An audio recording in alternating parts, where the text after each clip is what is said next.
हामिला औरत जो है बाहर नहीं घूमना चाहिए। चाकू या छुरी जो है तेज़ वो नहीं पकड़ के रहना चाहिए। खाना भी नहीं खाना चाहिए। What is the reality behind the myths. ये इसको सूरज मान लीजिए, इसमें लाइट हमने एडजस्टमेंट किया है, तो इसको सूरज मान लीजिए, इसको मून और इसको अर्थ यानी पड़ रही है। इसका मतलब यहाँ पर दिन है और इधर रात है। चांद जब इस साइड आ जाता है तो ज़मीन पर सारी रोशनी पड़ती है और चांद की रोशनी कुछ भी नहीं रहती। अस्सलामु अलैकुम वरहमतुल्लाहि वबरकातुहू। तो कहते हैं कि प्रेग्नेंट हामिला औरत जो है बाहर नहीं घूमना चाहिए जब सूरज ग्रहण या चांद ग्रहण होता है। इसी तरह से चाकू या छुरी जो है तेज़ वो नहीं पकड़ के रहना चाहिए।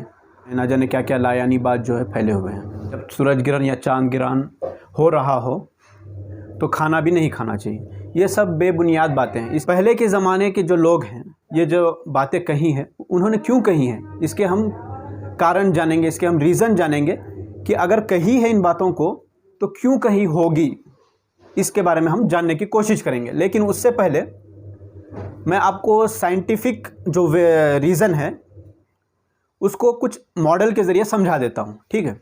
तो चलिए साइंटिफिक रीज़न को पहले समझते हैं। तो अब यहाँ हम समझने की कोशिश करते हैं कि सूरज ग्रहण है वो क्यों होता है। सबसे पहले हम समझ लेते हैं कि सूरज ग्रहण क्यों होता है। ये इसको सूरज मान लीजिए, इसमें लाइट हमने एडजस्टमेंट किया है, तो इसको सूरज मान लीजिए, इसको मून और इसको अर्थ यानी ज़मीन। ये है ज़मीन, ये चांद और ये सूरज है। तो जैसे ये मून है, ये जो है हमारे अर्थ के जो है सराउंडिंग में या फिर अर्ध गिर्द में ऐसे चक्कर लगाते रहती है। स्पिन होने के साथ साथ जो है ये ऐसे जो है चक्कर लगाते रहती है अर्थ के। और जो अर्थ है वो जो है सूरज के इर्द गिर्द चक्कर लगाते रहता है, ऐसे कुछ इस तरह से सूरज के इर्द गिर्द चक्कर लगाते रहता है। और ये जो मून है वो अर्थ के ऐसे चक्कर लगाते रहती है और ये जो है सूरज के ऐसे इर्द गिर्द चक्कर लगाते रहता है। तो यहाँ पर हम समझने की कोशिश करते हैं कि सूरज ग्रहण क्यों होता है साइंटिफिक वे में। देखिए ये ज़मीन है, यहाँ पर अभी चांद नहीं है, ठीक है, चांद नहीं है यहाँ पर अभी। तो अब ज़मीन पर रोशनी पड़ रही है, इसका मतलब यहाँ पर दिन है और इधर रात है। देख रहे हैं आप, इधर पर दिन है, इधर पर रात है। और जब चांद इस तरह से चक्कर लगाते हुए जब यहाँ ज़मीन और सूरज के बीच में आ जाता है तो ये सूरज की रोशनी को जो है यहाँ पर रोक लेता है, जिसकी वजह से जो है सूरज ग्रहण हो जाता है और ज़मीन पर रोशनी नहीं पड़ती है, जिसकी वजह से हमें सूरज काला नज़र आता है। ये हो गया सूरज ग्रहण का कारण। सूरज ग्रहण के बारे में हमने जान लिया। अब चांद ग्रहण के बारे में जानने की कोशिश करते हैं। ज़मीन और सूरज के दरमियान जो है चांद आ रहा था, इसलिए सूरज ग्रहण हो रहा था। अब चांद ग्रहण क्यों होता है? ये माना जाता है कि चांद की जो है अपनी रोशनी नहीं है, ये सूरज से रोशनी जज्ब करके अपनी रोशनी जाहिर करता है। तो जो है जब चांद इस तरह से अपने रोटेट करते हुए इस साइड में आ जाता है, बिल्कुल ये ज़मीन है समझ लीजिए, और चांद जब इस साइड आ जाता है तो ज़मीन पर सारी रोशनी पड़ती है, इसलिए चांद ग्रहण होता है, ठीक है। ये हो गया साइंटिफिक रीज़न। तो हमने साइंटिफिक रीज़न को समझ लिया कि सूरज ग्रहण या फिर चांद ग्रहण क्यों होता है। अब हम इस्लाम क्या कहता है इसके बारे में, इसको जानने की कोशिश करेंगे। पहले के ज़माने में जो है किसी बुज़ुर्ग नेक आदमी, किसी बड़े आदमी की जब मौत हो जाती थी, उस वजह से जो है सूरज ग्रहण या फिर चांद ग्रहण होता था। ये कदीम ज़माने के लोगों का, ये पहले ज़माने के लोगों का मानना था। एक मरतबा जो है इसी तरह से हुज़ूर अक़दस सल्लल्लाहु अलैहि वसल्लम के ज़माने में भी जो है एक दिन सूरज ग्रहण हुआ।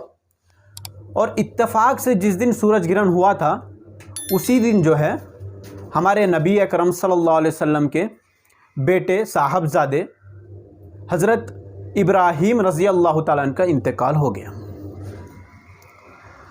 तो सारे लोगों ने जो है ये झूठी बात जो है गढ़ने लगे कि नबी करीम सल्लल्लाहु अलैहि वसल्लम के बेटे का इंतकाल हुआ है, इसीलिए जो है आज सूरज ग्रहण हुआ है।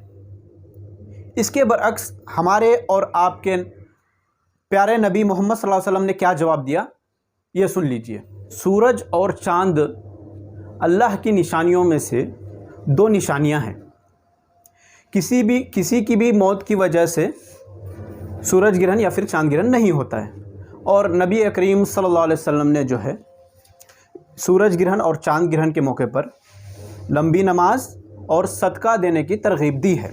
सूरज ग्रहण के मौके पर खाना भी ना खाया जाए, ये सब गलत बातें, ये सब गलत फहमियाँ जो है आज के इस मॉडर्न डेज में भी, आज के इस जदीद दौर में भी ये सब बातें, ये सब अफवाहें फैली हुई हैं। तो चलिए जानते हैं कि इन बातों का कदीम ज़माने से क्या रिलेशन हो सकता है। अगर हमारे बुज़ुर्गों ने या फिर हमारे जो दादा परदादा है वो इन सब बातों को क्यों मानते थे, इन सब बातों को क्यों कहते थे। तो मेरे दिमाग में एक रीज़न आ रहा है कि जिस तरह से जो है आज का एक मॉडर्न दौर है, स्ट्रीट लाइट्स अवेलेबल हैं, सड़कों पर लाइट लगी हुई, हमारे घरों में लाइट है। तो उस दौर में लाइट्स वगैरह नहीं हुआ करती थी, और जब सूरज ग्रहण होता था अंधेरे की वजह से जो है ये खदशा रहता था, ये डर रहता था कि हामला औरत जब बाहर निकलेगी, प्रेग्नेंट औरत जब बाहर निकलेगी तो अंधेरे की वजह से जो है टकरा कर गिर सकती है। इसलिए उस ज़माने में जो है बाहर निकलने के लिए हमला औरत को मना करते थे। तो एक वजह ये हो सकती है। और इसी तरह से हमला औरत को तेज़ छुरी नहीं पकड़ना चाहिए, इसका एक रीज़न ये हो सकता है कि उस वक्त अंधेरा हो जाया करता था, क्योंकि उससे उंगली या फिर हाथ कटने का खदशा रहता है। तो ये सब बातें उस दौर के लिहाज से थी। लेकिन आजकल हमारे पास लाइट्स अवेलेबल हैं, हमारे पास जो अच्छी खासी रोशनी का इंतज़ाम है, तो ये सब बातें गलत फहमी हैं, ये सब बातें अफवाह है। इससे कोई भी बदन के ऊपर, इंसानी बदन के ऊपर या ह्यूमन बॉडी के ऊपर कोई भी असर नहीं होता है। बात रही हाँ ऐसे ही खुले तौर पर जो है नहीं देखना चाहिए सूरज को, जब सूरज ग्रहण या फिर चांद ग्रहण हो रहा हो तो ऐसे खुले आँखों से जो है आसमान की तरफ नहीं देखना चाहिए।